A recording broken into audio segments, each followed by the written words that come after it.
কি সাম্প্রদায়িক? না, আমি সনাতন। সনাতনী। সনাতন নিয়ে কথা বললে তো সাম্প্রদায়িক তকমা মেলে। সেটা তো মিলবেই, কারণ আমরা কোন রাজ্যে বসবাস করছি, এটা হিরোগ্রানির দেশ। সাম্প্রদায়িক তকমা, সাম্প্রদায়িক সরকারের বিরুদ্ধে লড়ার জন্য অনেক। আপনি সাম্প্রদায়িক নন, হিন্দু নিয়ে এত কথা বলছেন, জয় শ্রীরাম বলছেন, আপনি সাম্প্রদায়িক নন। আমরা হাততালি দিচ্ছেন। একদম তাই, সাম্প্রদায়ের বিরুদ্ধে লড়াই হচ্ছে এটা। রাম সেনারা সব, হ্যাঁ রামের সেনারা সবাই, রামের সেনা। রামের সেনা। তোমরা সবাই সনাতনীরা, সমগ্র সনাতনীরা। এই তুমি পড়াশোনা করো না? অবশ্যই পড়াশোনা করো, তাহলে এরকম সাম্প্রদায়িক সাম্প্রদায়িক মমতা বন্দ্যোপাধ্যায় বলছে, তারপরে তুমি হাঁটছো কি করে? এটা সাম্প্রদায়িক না, এভাবে একতরফা হয় না। আমাদের ভারতবর্ষ একটা তীর্থ, ভারতবর্ষ একটা তীর্থক্ষেত্র, এবং এই তীর্থক্ষেত্রকে অপবিত্র হতে আমরা কিছুতেই দেব না। সাম্প্রদায়িক কিসের সাম্প্রদায়িক? আপনি সাম্প্রদায়িক কথাবার্তা বলেন না, জয় শ্রীরাম যে বললেন, অনেকে তো রেগে যায় জয় শ্রীরাম বললে। আমাদের ভারতবর্ষের পুরাতন হিন্দু ধর্ম সাম্প্রদায়িকতা। আপনি কি সাম্প্রদায়িক? না, আপনি সাম্প্রদায়িক না? সনাতনী হিন্দু। তা আপনি কি দাঙ্গা হিংসা এইসবের কথা বলেন? না, কেন আমরা সম্প্রদায়, মমতা সম্প্রদায়। হিন্দু কখনো সাম্প্রদায়িক হতে পারে না, হিন্দু সকলের কল্যাণ করে। আমি দুজনের কাছে যারা রয়েছেন আমার সঙ্গে, তাদের সাথে ছোট ছোট করে যাওয়ার চেষ্টা করবো। সঞ্জয় শাস্ত্রীর কাছে শুরুতেই যাচ্ছি। আমি ভারতবর্ষে বসে জয় শ্রীরাম, জয় মা তারা, জয় জগন্নাথ এই কথাগুলো উদাত্ত কণ্ঠে বলবো না তো কি আমি অন্য কোনো মনুরাজ্যে গিয়ে বলবো? আমি এখানে বসে গেরুয়া বসন নিয়ে গর্ব অনুভব করব না? আমার যে সনাতন সভ্যতা সংস্কৃতি আছে তা নিয়ে গর্ব অনুভব করব না তো কি আমি মধ্যপ্রাচ্যে গিয়ে করব? মানে কি কথা বলা হচ্ছে? সাম্প্রদায়িক তাকমা দাগিয়ে কেন দেওয়া হবে? ভারতবর্ষ আধ্যাত্মিকতার দেশ। ভারতবর্ষে দাঁড়িয়ে ভারতবর্ষের সনাতন ধর্মের ধারক বাহক সাধু সন্ত মহাত্মাদের যদি অপমান করে, যারা ভারতবর্ষে ধর্ম জগতের অধ্যাত্ম জগতের সঙ্গে যাদের লেনাদেনা আছে, তারা রাস্তার কুকুরের মতো ঘেউ ঘেউ করে প্রতিনিয়ত হিন্দু সমাজকে জাগাবে। আপনারা সেদিন দেখেছেন রাস্তায় সাধু সন্তের ঢল। কোনো ডিম ভাতের প্রলোভন নয়, কোনো 100 দিনের কাজের প্রলোভন নয়, কোনো বাস ভাড়া নয়, কোনো রকম কোনো প্রলোভন ছাড়া হাজার হাজার মানুষ সনাতন রক্ষার তাগিদে সেদিন পথে নেমেছে। আমি একটা ভিডিও ক্লিপিং আপনাকে দেখাতে পারি। একজন 100 বছরের বৃদ্ধ, ক্যামেরাটা জুম করলে আপনারা দেখতে পাবেন। শুধু তাই নয়, 100 বছরের বৃদ্ধ শুধু নয়, কালকে স্টুডিওতেও 93 বছর বয়সী পূর্ণদাস বাউল, তিনি কি রাজনীতির লোক? তিনি এসেছিলেন এবং ঠিক এই জায়গাতেই স্বর্ণালীর কাছে যাচ্ছি। আজ থেকে সোশ্যাল মিডিয়াতেও পূর্ণদাস বাউলকেও দাগিয়ে দেওয়া শুরু হয়ে গেছে। তুমিও আজকে যদি একটু হিন্দু হিন্দু হিন্দু জয় জগন্নাথ জয় শ্রীরাম বলো, দেখবে দাগিয়ে দেওয়া হবে। এটা কালচার হয়ে যাচ্ছে। এই কালচারটাকে কি করে ভাঙা যায় স্বর্ণালী? না, এটা তো দীর্ঘদিন ধরে হয়ে রয়েছে এবং তৃণমূল কংগ্রেসের আমলে আরও বেশি করে কোথাও এটাকে সুন্দরভাবে সাজিয়ে গুছিয়ে রাখা হচ্ছে। হিন্দু আমি পরিচয় দিলে সেখানে সাম্প্রদায়িক, পাশাপাশি যদি অন্য পরিচয়গুলো দেওয়া হয় বা অন্য ইমামদের বা মঞ্চের উপর উঠে অন্য কিছু বলা হয়, তাহলে সেক্ষেত্রে অন্য ধর্মের কিছু বলা হয় বা সেখানে ফেস টুপি পরে বা হাত জোর করে কিছু হাত খুলে রেখে কিছু করা হয়, তাহলে সেটা হচ্ছে সেকুলার। এই জিনিসটাকে তো বহুদিন ধরে কোথাও একটু একটু করে এর আগের থেকে আমল থেকে কোথাও সেটাকে এস্টাবলিশ করা হয়েছে। আমি সরাসরি রাজস্বীর কাছে, রাজস্বী অনেকক্ষণ ধরে কিছু বলতে চাইছিলেন, কারণ একদিকে আমরা ভোট ব্যাংক রাজনীতি করছিলাম, অন্যদিকে অনির্বাণের মন্তব্যের পর আমরা যেন মনে হচ্ছে আরও কয়েকশো বছর পিছিয়ে গেলাম, কারণ সে ব্রাহ্মণ্যবাদ থেকে শুরু করলে মমতা বন্দ্যোপাধ্যায় ব্রাহ্মণ বাড়ির মেয়ে বলে অতএব কিছু বলা যাবে না। যে সময় দাঁড়িয়ে আমরা সত্যি সত্যি জাতি গণনা নিয়ে পর্যন্ত আমাদের সরকার করা স্ট্যান্ড নিচ্ছে, সেই জায়গায় দাঁড়িয়ে আমরা ব্রাহ্মণ্যবাদ পর্যন্ত এত দূর পেছিয়ে গেলাম।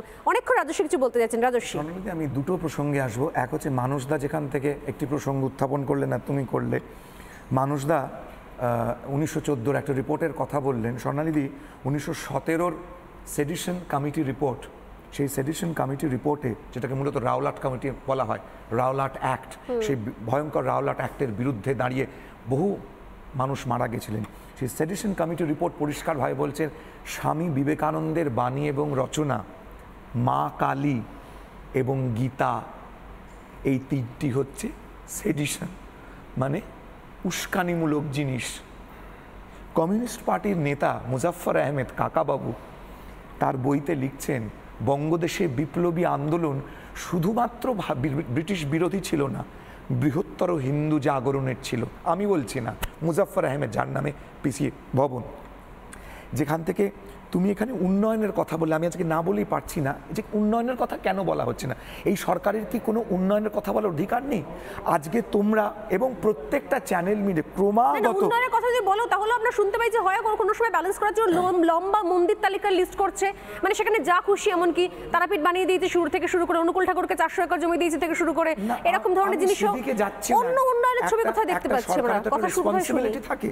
আজকে যে রেমেল ঝড়টা আসছে, তোমরা সমেত প্রত্যেকটা চ্যানেল ক্রমাগত সেন্সিটাইজ করছো। তোমরা অসাধারণ একটা ভাবে কত দূরে ঝড় আছে, কতখানি আসছে, কতটা এগিয়ে এসেছে, প্রত্যেকটা মানুষকে, প্রত্যেকটা চ্যানেল তোমরাও জানাচ্ছ বারংবার, তার জন্য তোমাদেরকে নমস্কার করছি। এখন আমি রাস্তা দিয়ে আসছিলাম, এন্টায়ার ইয়েটাতে ওই লোহার ব্রিজগুলো হয়, ব্যারিকেডগুলো ছড়ানো ছিটানো আছে, হাওয়ায় উড়ে উড়ে এসে পড়ছে, গাড়ির ওপরে এসে পড়ছে। রিপাবলিক বাংলার গাড়ি উল্টে যেত, অ্যাকশন হয়ে যেত। একটা সরকারের একটা মনে হলো না যে এটাকে নিয়ে অ্যাকশন নেওয়া উচিত? কারণ এই সরকারের কোনো সদিচ্ছা নেই কোনো কিছুর। এটা ধর্মের রাজনীতি করে সুরসুরিটা দিয়ে আজকে ক্ষমতায় থাকতে হবে। তাই জন্য 30% এই যে রাজনীতি, এই যে পুরোহিত ভাতার কথা বলা হলো, পুরোহিত ভাতাতে আমরা বলেছি ছিটকা পঞ্চায়েত, কৃষ্ণনগর, নদীয়ার নিলয় সাহা থেকে আরম্ভ করে, যার স্ত্রী হচ্ছেন তৃণমূলের মহিলা মোর্চার নেত্রী, পুরো ভর্তি হচ্ছে তৃণমূলের নেতা, যারা কেউ পুরোহিত নয়, তারা প্রত্যেকে পুরোহিত ভাতা পাচ্ছেন। ইমাম ভাতা কতজনকে দেওয়া আরম্ভ হয়েছিল? 16,000কে 2012 সালে। এখন কতজন পাচ্ছে? 40,000। কতগুলো মসজিদ তৈরি হয়েছে? মমতা বন্দ্যোপাধ্যায়ের কাছে কোনো তালিকা আছে?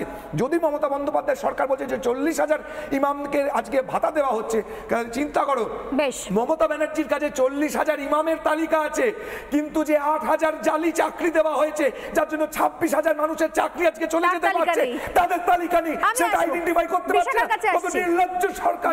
বিশাখা, আমরা বলি সবসময়, প্রতিদিন বলি যে একজন নির্বাচিত শাসক দল কেন্দ্র হোক বা রাজ্য প্রচারের মঞ্চে দাঁড়িয়ে উন্নয়নের খতিয়ান দেবে যে সে কি করেছে, দুক্ষেত্রেই কেন্দ্র হোক বা রাজ্য, আর তার সঙ্গে প্রতিশ্রুতি দেবে যে ভবিষ্যতে কি করতে পারে। হতে পারে ভুয়ো প্রতিশ্রুতি, হতে পারে উন্নয়নের মধ্যে অনেক দুর্নীতি রয়েছে, কিন্তু তবু তারা দেন।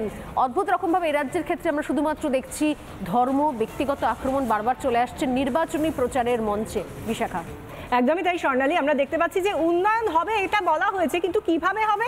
আমরা দেখেছি ভাতা দেওয়া হয়েছে দু তরফে। হিন্দু তরফে যদি পুরোহিতদের কথা বলা হয়, তাহলে মুসলিমদের মধ্যে মুয়াজ্জেম ভাতা, ইমাম ভাতা এগুলো দিয়ে দেওয়া হয়েছে, কিন্তু উন্নয়ন মানে তো তা নয়। আমরা একবার মানুষবাবুর কাছে আসবো। মানুষবাবু, আপনি বলছিলেন দাগিয়ে দেওয়ার বিষয়, সেই পলিটিক্যাল সাধুস যেটা ইংরেজি আমলে বলা হচ্ছিল, আপনি আরো কিছু বলতে চাইছিলেন, তখন সময় ছিল না, আপনি যদি একটু বলেন। না, আমি এটা করতে গিয়ে, শুধু এই কথাগুলো বলতে গিয়ে, যেহেতু শামসুল্লাহ আছে, আমি বলছি সব থেকে বেশি ক্ষতি হচ্ছে ইসলাম সমাজের। দায়িত্ব নিয়ে বলছি, কেন? দেখা যাচ্ছে যে ইসলাম সমাজের ভাতা দিতে গিয়ে প্রথম কথা হচ্ছে সংখ্যালঘু এই কনসেপ্টটাকে এমনভাবে আমাদের মাথায় গেঁথে দেওয়া হয়েছে। আপনি বলুন তো, পশ্চিমবঙ্গে সবচেয়ে সংখ্যালঘু জাতি হচ্ছে পার্সি, ইনফ্যাক্ট ইন্ডিয়াতে 1%। পার্সিদের জন্য যদি কিছু করা উচিত, পার্সিদের জন্য করা উচিত। কোন সরকার দায়িত্ব নিয়ে বলবে যে আমি পার্সিদের জন্য স্কুল করছি, আমি পার্সিদের জন্য এই অনুদান দিচ্ছি? আমাদের ভুললে চলবে না, এটা ভোট ব্যাংকের রাজনীতি। পার্সিদের ভোট কত আছে সেই অঙ্কটা তো হিসাব আছে, একদম পরিষ্কার হিসাব। কিন্তু অঙ্ক সামনে শুধু অঙ্ক, আর সামনে রাখা হচ্ছে একটা মুখোশ, সেটা ধর্মে, আর ধর্মের নামে ভোট ভাগ করা। ঠিক, একদমই ঠিক। এবং মানুষটা কি সুন্দরভাবে বোঝাচ্ছিলেন। আমি স্বামী পরমাত্মানন্দজির কাছে যেতে চাই, সংক্ষেপে আপনি কিছু বলতে চাইছিলেন এই ভোট ব্যাংকের রাজনীতি নিয়ে। একটা বিশেষ সম্প্রদায়কে, হিন্দু সম্প্রদায়কে চিহ্নিত করে তাদের গলা টিপে ধরা হচ্ছে। আমরা হিন্দু সন্ন্যাসী, আজকের দেশের হিন্দুত্বের যখন এত বড় বিপজ্জনক অবস্থা, তখন আমি যদি হিন্দু সন্ন্যাসী হয়ে আমি হিন্দু এই বলবার সামর্থ্য না রাখি, তাহলে এর চেয়ে বড় লজ্জা আর কি থাকতে পারে? স্বামীজি নিজে বলেছেন, I am A Hindu Monk, এবং সেটা বলেছেন কোথায়? বলেছেন সুদূর শিকাগোয় দাঁড়িয়ে। শুধু তাই নয়, বারবার করে হিন্দুত্বের কথা বলেছেন। হিন্দু কিন্তু অন্যকে সরিয়ে দেয় না, কাটাকাটির কথা বলে না, দাঙ্গার কথা বলে না। সংগচ্ছদ্দং সংবদ্ধং সংব মনাংসি জানতং দেবাভাগং যথা পূর্বে সঞ্জানানা উপাসতে। একসাথে চলো, এক কথা বলো, হোক মন একাকার। এটা বেদের বাণী। অর্থাৎ আজকের দিনে সবকা সাথ সবকা বিকাশের মতন। বিশাখা, একদমই তাই। এই যে কথা প্রসঙ্গে শামসুর আলী মল্লিক কিছু বলতে চাইছেন, আমরা একদম ছোট্ট করে তার কাছে যাব। সব শেষে অনুরোধ করব, সকলকেই অনুরোধ করব যে দেখুন, মুখ্যমন্ত্রী যা করছেন এ তো সত্যি মানে জঘন্যতম অপরাধ করে চলেছেন। আমি বলবো যে হিন্দু সংকটে নেই, মুসলমান আলেমরা বলছেন মুসলমান সংকটে, হিন্দু সাধুরা, সনাতনী সাধুরা বলছেন হিন্দু সংকটে আছে। আসলে গোটা বাংলার মানুষ সংকটে আছে, এটা সবাইকে উপলব্ধি করতে হবে। একদমই তাই, এটা একটা উপসংহার বলা যায় যে যেখানে দাঁড়িয়ে একটা সমাজকে দুটো ভাগে ভাগ করে দেওয়া হচ্ছে, সেখানে উন্নয়ন নেই, সেখানে কিচ্ছু নেই, সেখানে খাদ্যের সুরক্ষা নেই। আজকে এই যে রেমাল আসছে, এরপরে রেমাল এলে তার কতটা কি ত্রাণ আসবে, সেটা কিভাবে বিতরণ হবে, কিভাবে সেটা নিয়ে কোনো পরিকল্পনা নেই। যারা আজকে নিজেদের জায়গা ছেড়ে, টিনের বাড়ি, অস্থায়ী জায়গা ছেড়ে হয়তো তারা স্কুল বাড়িতে গিয়ে আশ্রয় নিচ্ছেন, আদতে গিয়ে দিনের শেষে বা কয়েকদিন পরে যখন বৃষ্টি চলে যাবে, ঝড় চলে যাবে, তখন তাদের জন্য পড়ে কি থাকবে?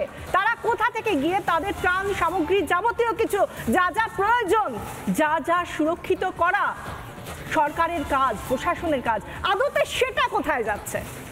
মানুষের উন্নয়ন কোথায় যাচ্ছে? একদমই মানুষের উন্নয়নের থেকে বেশি বোধহয় এই মুহূর্তে কথা হচ্ছে মানুষ কোন রাজনীতিটা করবে, এবং মানুষ আসলে হিন্দু হয়ে রাজনীতি করবে না মুসলিম হয়ে রাজনীতি করবে। এটা হতাশাজনক, কারণ নেশন ফার্স্ট, নো কম্প্রোমাইজ। এবং স্বর্ণালী, আমরাও বলি আবার তোরা মানুষ হ, বা ভারতীয় হয়ে জাতপাত ধর্ম বর্ণ নির্বিশেষে এগিয়ে নিয়ে চলা রাষ্ট্র নির্মাণ, যে কথাটা নরেন্দ্র মোদীও বলেছিলেন, সেইটার দিকে বোধহয় আমাদের এগিয়ে যেতে হবে। একদমই তাই ময়ূর, কিসের দুঃখ করিস ভাই, আবার তোরা মানুষ। আমি শামসুর আলী মল্লিকের একটা কথা সূত্র ধরেই বলবো যে না হিন্দু সংকটে না মুসলিম সংকটে, আসলে বোধহয় গোটা বাংলা সংকটে, আমরা সবাই সংকটে। কারণ যদি এই রাজনীতি আমাদের মধ্যে ঢুকিয়ে দেওয়া হয়, শুধুমাত্র আমরা নই, পরবর্তী কয়েক প্রজন্ম তারা এই রাজনীতির শিকার হতে থাকবে। এবং এই নিয়ে বাংলার গোটা মানুষকে সচেতন হতে হবে, যত দ্রুত সম্ভব তত মঙ্গল। সময় একদম শেষ।